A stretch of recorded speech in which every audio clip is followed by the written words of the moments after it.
Assalamualaikum warahmatullahi wabarakatuh. Selamat pagi, salam sejahtera bagi kita semua.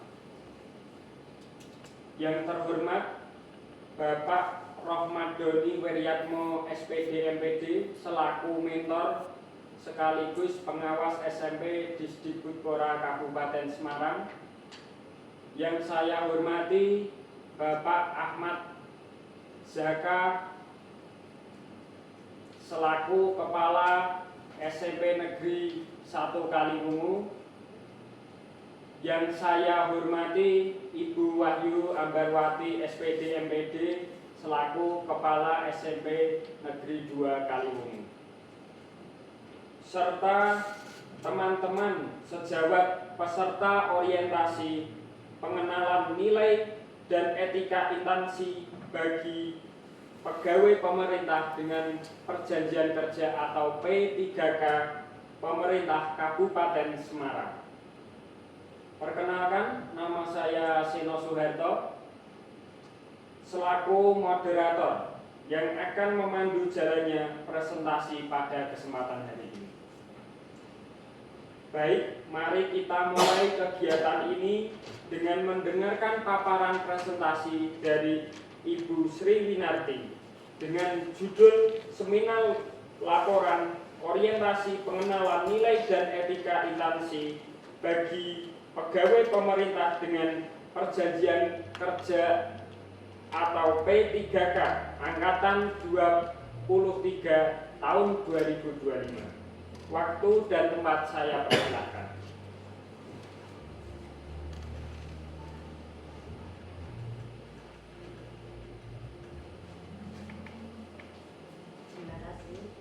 Assalamualaikum warahmatullahi wabarakatuh. Yang saya hormati Bapak Doni SPD MPD selaku mentor dan pengawas SMP Disdikbud Kabupaten Semarang. Yang saya hormati Bapak Hazik Zaka SPD MSI selaku PLT Kepala SMP Negeri 1 Kaliwungu.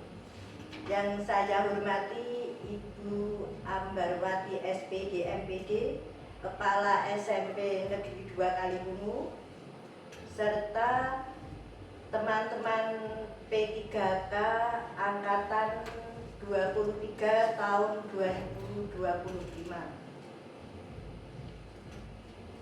Mohon maaf, saya akan sedikit memaparkan tentang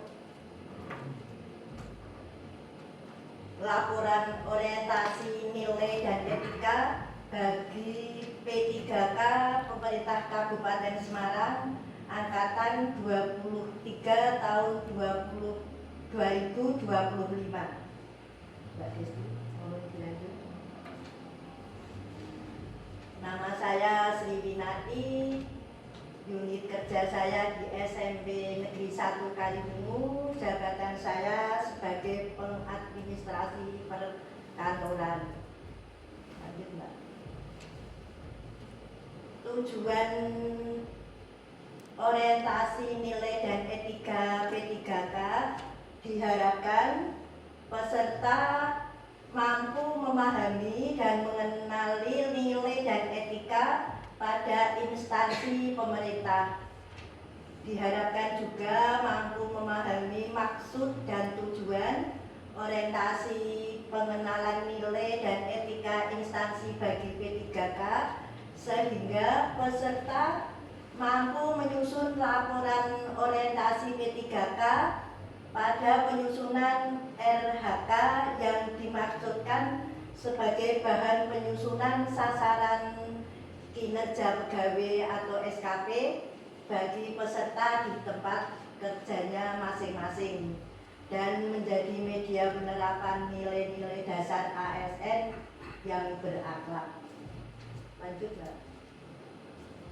Terus rencana hasil kerja RHK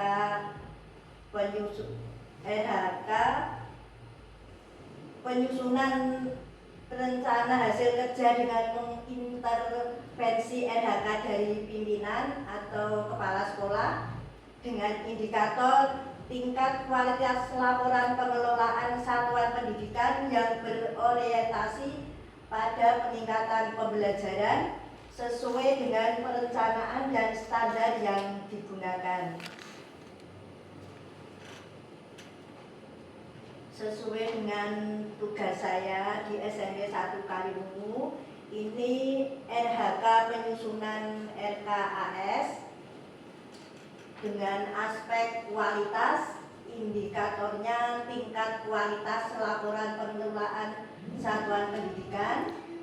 Target saya RKAS tersusun 100% sesuai Juknisbos dan disahkan oleh Dinas Pendidikan dengan kegiatan persiapan data, penyusunan DEM, finalisasi, dan pengesahan RKAS. Outputnya dokumen RKAS yang disahkan dengan nilai berakhlak, pelayanan, akuntabel, dan kolaboratif. RHK yang kedua tentang pengelolaan keuangan sekolah dengan aspek kuantitas, indikator jumlah laporan pelaksanaan pengelolaan keuangan sekolah dengan target 3 laporan per tahun.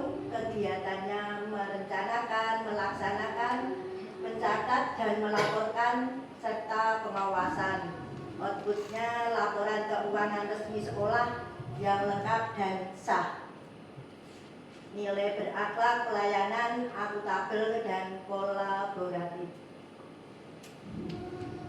Terus RHK yang ketiga, pelayanan pembuatan surat tugas dan SPPD, aspeknya kuantitas, indikator jumlah laporan pelaksanaan pelayanan surat tugas dan SPPD, targetnya 2 laporan per tahun dengan kegiatan mengajukan, memverifikasi pembuatan surat tugas dan SPPD, pelaksanaan laporan serta arsip.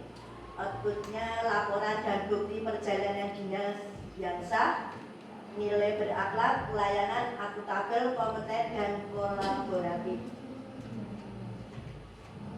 Dengan adanya 3 RHK tadi, saya menyimpulkan dalam penyusunan RHK harus memperhatikan prinsip cascading, yaitu penyelarasan target kinerja serta secara berjenjang dari pimpinan tertinggi hingga pelaksana.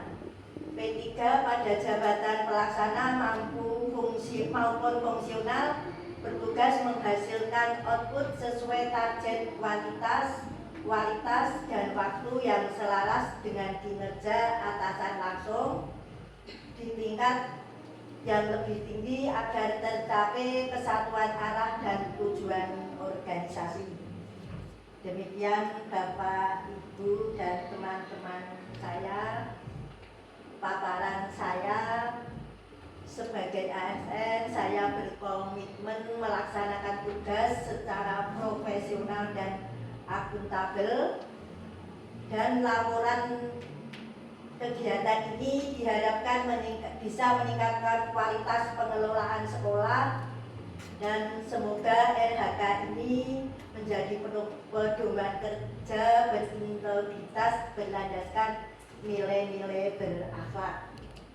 Demikian Pak Doni dan teman-teman pemaparan RHK saya. Barangkali dari teman-teman mungkin ada yang mau bertanya. Nanti nek saya bisa jawab, saya jawab.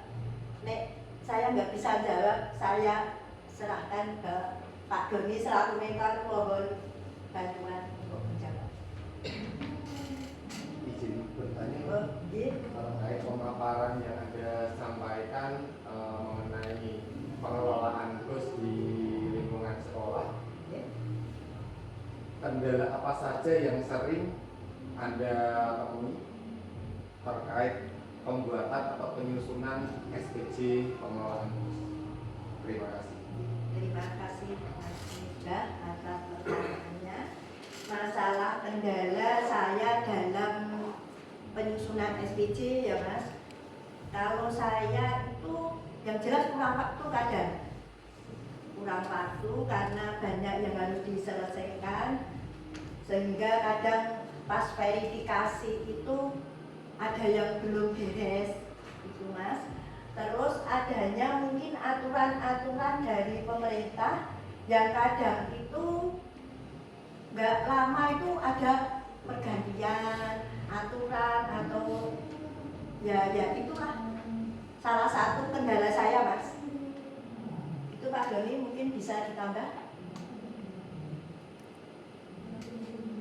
Baik, terima kasih untuk rekan-rekan semua. Kita akan mencoba apa yang disampaikan seminar tadi.